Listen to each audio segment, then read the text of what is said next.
ఆత్మీయ మానవ పిల్లలకు ఆశీర్వాదపూర్వకంగా తెలియజేయండి ఏమనగా, మమ్మల్ని శాంతంగా ప్రశాంతంగా ఉండేలా చూసుకోవాలి.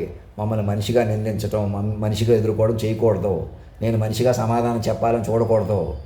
మా తాతగారి నుంచి అలా మాట ఇలా మలిపేసిన మమ్మల్ని మనిషిగా అడగటం కానీ, మనిషిగా కోరుకోవడం కానీ, మనిషిగా భయపెట్టడం కానీ, మనిషిగా తప్పు అంటాం కానీ, కేవలం మనిషినే నేను జమీందారిని, పిల్ల జమీందారిని, కాపు కులానికి సంబంధించిన వాడిని ఎక్కడ ఫీల్ అవుతుంటే అలా కాదండి. అంతకు మించిన వారు, మీరు అందరికీ సంబంధించిన వారు.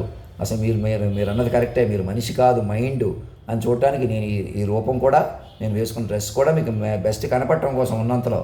కానీ నేను దివ్యాత్మని, మరణమైన శక్తిని మనం పట్టుకొని మీరు కూడా ఆ దివ్యాత్మతో అనుసంధానం జరిగి, అలా అనుసంధానం జరగాలంటే మీరు పలానా జమీందారులని కానీ, తక్కువ వాళ్ళని కానీ, ఇప్పుడు ఆ పాపం చేశారని కానీ, పుణ్యం చేశారు కానీ అవి వదిలేస్తే ఆ కనెక్టివిటీ వస్తామండి. ఎలాగైనా పైకి పెంచుకోవాలన్నమాట. సరే, అర్థమవుతుందా? మేము మనవాడిని చేసుకోవాలి, పరాయవాడిని చేసుకోవాలి, ఇంకా అవి ఉండవు. ఇవన్నీ నేనని వదిలేస్తే ఏమవుద్ది? మైండే పెరుగుతుంది అన్నమాట. మైండే హైట్ వచ్చేస్తుంది మీకు. అర్థమవుతుందా? ఈ మాట అందరికి చెప్పండి, ముందుకు వచ్చేసేయండి. చీఫ్ సెక్రటరీ గారు ఎదురొచ్చి తీసుకోండి నన్ను. ఇంకెవరో మాట్లాడాలి, పదుగురు ఒకటి అవ్వండి. ఎక్కడైనా పదుగురు కూర్చొని మాట్లాడుకోండి.